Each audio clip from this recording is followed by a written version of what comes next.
The Janissaries, from Ottoman Turkish yeniçeri meaning new soldier, Greek, Italian, Janissary, Albanian, Janissary, Hungarian, Janica, Bosnian, Janissary, Croatian, Janissary, Slovene, Janissary, Romanian, Janissary, Russian, Serbian, Janissary, Macedonian, Ukrainian, Bulgarian, Polish, Janissary, were elite infantry units that formed the Ottoman Sultan's household troops and bodyguards. Sultan Murad I created the force in 1383. It was abolished by Sultan Mahmud II in 1826 in the Auspicious Incident.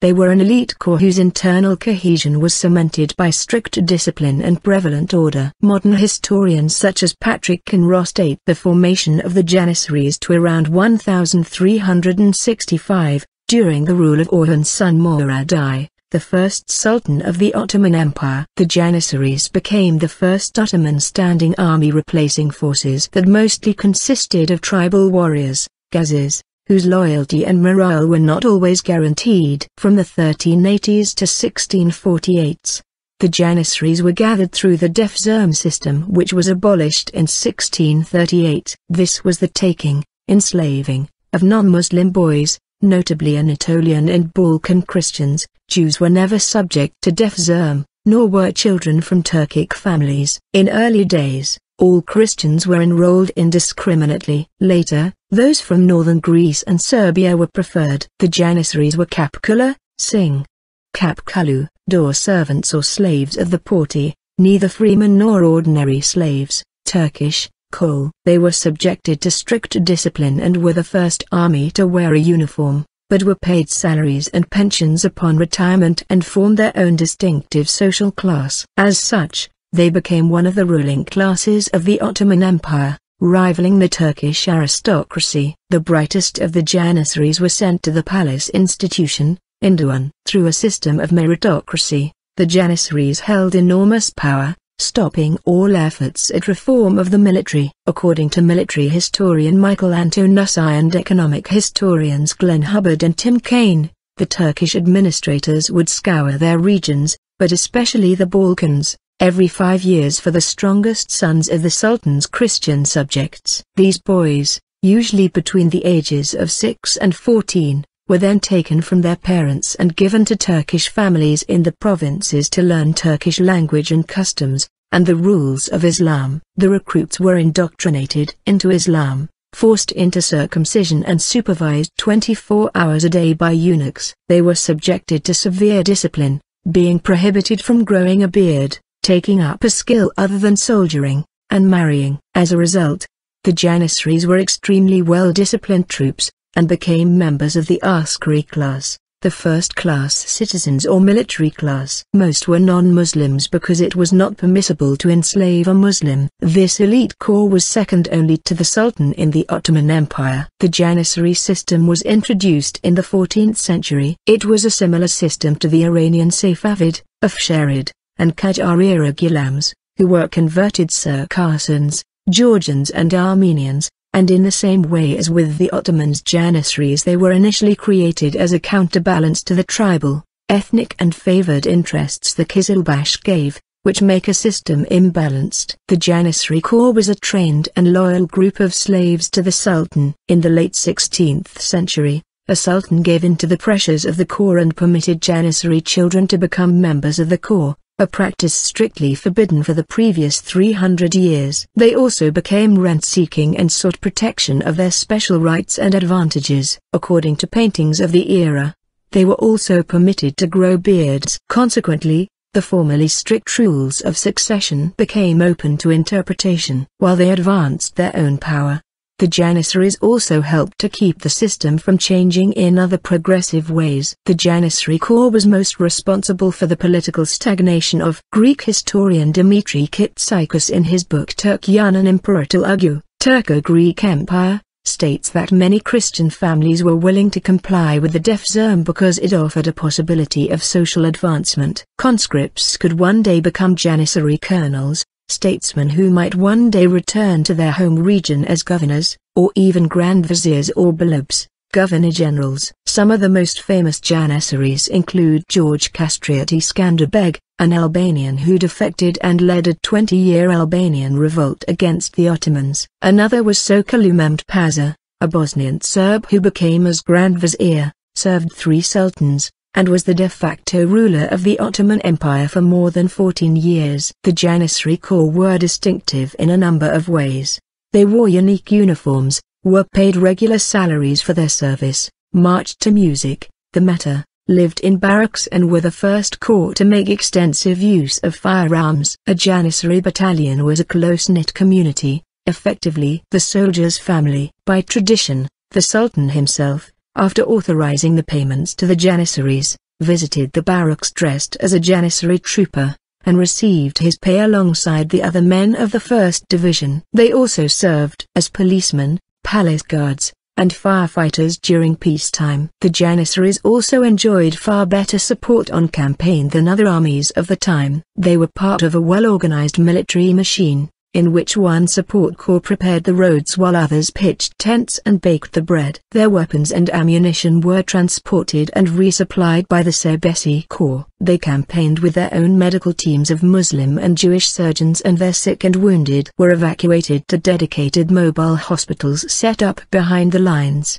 These differences, along with an impressive war record, made the Janissaries a subject of interest and study by foreigners during their own time. Although eventually the concept of a modern army incorporated and surpassed most of the distinctions of the Janissaries, and the corps was eventually dissolved, the image of the Janissary has remained as one of the symbols of the Ottomans in the Western psyche. By the mid-18th century they had taken up many trades and gained the right to marry and enroll their children in the corps, and very few continued to live in the barracks. Many of them became administrators and scholars. Retired or discharged Janissaries received pensions, and their children were also looked after. This evolution away from their original military vocation was the major cause of the system's demise.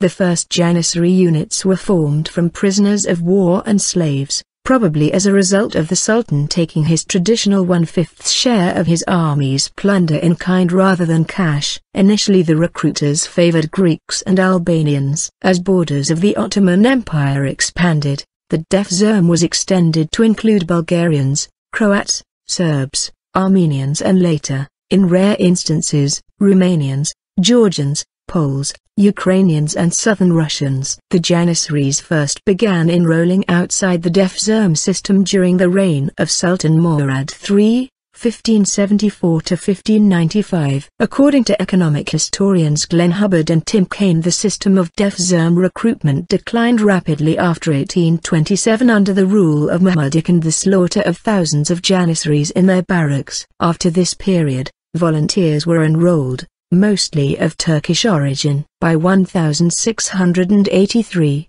Sultan Mehmed IV abolished the devşirme, as increasing numbers of originally Muslim Turkish families had already enrolled their own sons into the force hoping for a lucrative career. The prescribed daily rate of pay for entry-level Janissaries in the time of Ahmet I was 3 akçes. Promotion to a cavalry regiment implied a minimum salary of 10 akçes. Janissaries received a sum of 12 akçes every 3 months for clothing incidentals and 30 akçes for weaponry, with an additional allowance for ammunition as well. When a Christian boy was recruited under the devşirme system, he would first be sent to selected Turkish families in the provinces to learn how to speak Turkish, the rules of Islam, and the customs and cultures of Ottoman society. After completion of this period, Asemi, Rookie, boys would be gathered to be trained in Anatolian school at the capital city. At the school, young cadets would be selected for their talents in different areas to train as engineers, artisans, riflemen, clerics, archers, artillery, etc. Janissaries trained under strict discipline with hard labor and in practically monastic conditions in Asemi, Rookie or cadet schools, where they were expected to remain celibate. Unlike other Muslims, they were expressly forbidden to wear beards, only a mustache. These rules were obeyed by Janissaries, at least until the 18th century, when they also began to engage in other crafts and trades. breaking another of the original rules. In the late 16th century, a sultan gave in to the pressures of the Janissary corps and permitted Janissary children to become members of the corps, a practice strictly forbidden for 300 years. They also became rent-seeking and made goals to protect their special rights and advantages. Consequently, succession rules, formerly strict, became open to interpretation. They gained their own power but kept the system from changing in other progressive ways. The Janissary corps was most responsible for the political stagnation of Istanbul. For all practical purposes, Janissaries belonged to the Sultan and they were regarded as the protectors of the throne and the Sultan. Janissaries were taught to consider the corps as their home and family, and the Sultan as their father. Only those who proved strong enough earned the rank of true Janissary at the age of 24 or 25. The Okark inherited the property of dead Janissaries, thus acquiring wealth. Janissaries also learned to follow the dictates of the dervish Saint Haji Bekdashvili, disciples of whom had blessed the first troops. Bektashi served as a kind of chaplain for Janissaries. In this and in their secluded life, Janissaries resembled Christian military orders like the Knights Hospitaller. As a symbol of their devotion to the order, Janissaries wore special hats called bork. These hats also had a holding place in front, called the karskluk, for a spoon. This symbolized the kardsligai, or the brotherhood of the spoon, which reflected a sense of comradeship among the Janissaries who ate, slept, fought and died together. The corps was organized in ortas. An orta, equivalent to a battalion, was headed by a sorbasi. All ortas together comprised the Janissary corps proper and its organization, named Okark, literally hearth. Suleiman I had 165 ortas and the number increased over time to 196. While the Sultan was the supreme commander of the Ottoman army and of the Janissaries in particular, the corps was organized and led by a commander, the Aga. The corps was divided into 3 sub-corps: the Semat, frontier troops, also spelled Gmat, with 101 ortas; the Baliks or Bulaks, the Sultan's own bodyguard, with 61 ortas; the Sekban or Sin, with 34 ortas. In addition, there were also 34 ortas of the Ajami, cadets. A semi-autonomous Janissary corps was permanently based in Algiers. Originally, Janissaries could be promoted only through seniority and within their own order. They could leave the unit only to assume command of another. Only Janissaries' own commanding officers could punish them. The rank names were based on positions in the kitchen staff or the royal hunters, perhaps to emphasize that Janissaries were servants of the Sultan. Local Janissaries, stationed in a town or city for a long time, were known as Yerlias. Even though the Janissaries were part of the royal army and personal guards of the Sultan, the corps was not the main force of the Ottoman military. In the classical period, Janissaries comprised only 1/10 of the overall Ottoman army, while the traditional Turkish cavalry made up the main battle force. According to David Nicole, the number of Janissaries in the 14th century was 1,000 and about 6,000 in 1475. The same source estimates the number of Tamali Sipahi, the provincial cavalry which constituted the main force of the army, at 40,000. Documentation from the 1620s and 1630s recording troop mobilization levels for 2 middle-sized campaigns suggest that at a time when full Janissary membership in the Istanbul barracks amounted to some 30,000 men, those actually deployed at the front ranged between 20,000 and 25,000. A roll call held in Hungary in 1541, reflecting the actual deployed strength of the Ottoman regular army forces participating in campaign, registered 15,612 men as present. Of these, approximately 6,350 were Janissaries, 3,700 were Sipahis and another 1,650 were members of the artillery corps.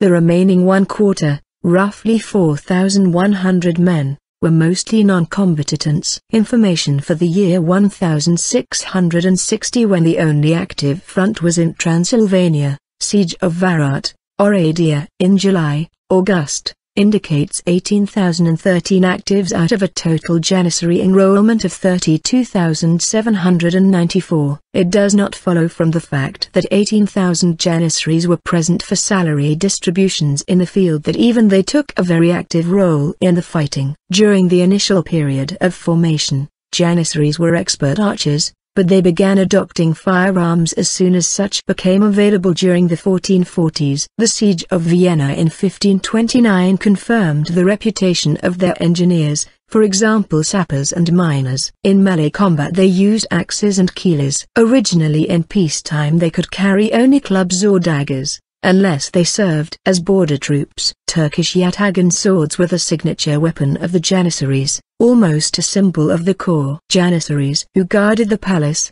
Zuluflu carried long-shafted axes and halberds. By the early 16th century, the Janissaries were equipped with and were skilled with muskets. In particular, they used a massive trench gun, firing an 80mm, 3.1-in ball, which was feared by their enemies. Janissaries also made extensive use of early grenades and hand cannons, such as the abuse gun. Pistols were not initially popular but they became so after the Cretan War, 1645 to 1669. Battles. The Ottoman Empire used Janissaries in all its major campaigns, including the 1453 capture of Constantinople, the defeat of the Egyptian Mamluks and wars against Hungary and Austria. Janissary troops were always led to the battle by the Sultan himself, and always had a share of the booty. The Janissary Corps was the only infantry division of the Ottoman army. In battle the Janissaries' main mission was to protect the Sultan, using cannon and smaller firearms, and holding the center of the army against enemy attack during the strategic false retreat of Turkish cavalry. The Janissary Corps also included smaller expert teams, explosive experts, engineers and technicians, sharpshooters, with arrow and rifle, and sappers who dug tunnels under fortresses, etc. The Janissaries were once a valiant military force for the Ottoman Empire, but by the 18th century that was not the case. The reason for this was because their discipline had decreased because the Janissaries had grown accustomed to a civilian life, instead of being a full-time standing army whose only job was to train. The Janissaries began to make businesses, trade with civilians and start families. These privileges stemmed a reluctance to want to engage in combat at all. This led to a severe decline in military power for the Ottoman Empire. As Janissaries became aware of their own importance they began to desire a better life. By the early 17th century Janissaries had such prestige and influence that they dominated the government. They could mutiny and dictate policy and hinder efforts to modernize the army structure. They could change sultans as they wished through palace coups. They made themselves landholders and tradesmen. They would also limit the enlistment to the sons of former Janissaries who did not have to go through the original training period in the Assami-Oghlan, as well as avoiding the physical selection, thereby reducing their military value. When Janissaries could practically extort money from the Sultan and business and family life replaced martial fervor, their effectiveness as combat troops decreased. The northern borders of the Ottoman Empire slowly began to shrink southwards after the Second Battle of Vienna in 1683. In 1449 they revolted for the first time, demanding higher wages, which they obtained. The stage was set for a decadent evolution, like that of the Streltsy of Tsar Peter's Russia or that of the Praetorian Guard, which proved the greatest threat to Roman emperors, rather than an effective protection. After 1451, every new sultan felt obligated to pay each Janissary a reward and raise his pay rank, although since early Ottoman times, every other member of the Topkapi court received a pay raise as well. Sultan Selim II gave Janissaries permission to marry in 1566, undermining the exclusivity of loyalty to the dynasty. By 1622, the Janissaries were a serious threat to the stability of the empire. Through their greed and indiscipline, they were now a law unto themselves and, against modern European armies, ineffective on the battlefield as a fighting force.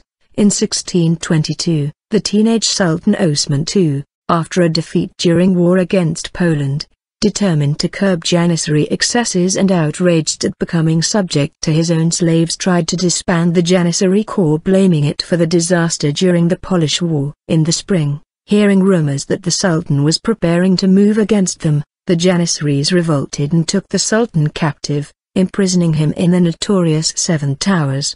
He was murdered shortly afterwards. In 1804, the Dayas, the Janissary junta that ruled Serbia at the time, had taken power in the Sanjak of Smederevo in defiance of the Sultan, and they feared that the Sultan would make use of the Serbs to oust them. To forestall this, they decided to execute all prominent nobles throughout central Serbia, a move known as slaughter of the Nezes. According to historical sources of the city of Valjevo, heads of the murdered men were put on public display in the central square to serve as an example to those who might plot against the rule of the Janissaries. The event triggered the start of the Serbian Revolution, with the first Serbian uprising aimed at putting an end to the 300 years of Ottoman occupation of modern Serbia. In 1807 a Janissary revolt deposed Sultan Selim III, who had tried to modernize the army along Western European lines. This modern army Selim III created was called Nizamsadid. His supporters failed to recapture power before Mustafa IV had him killed,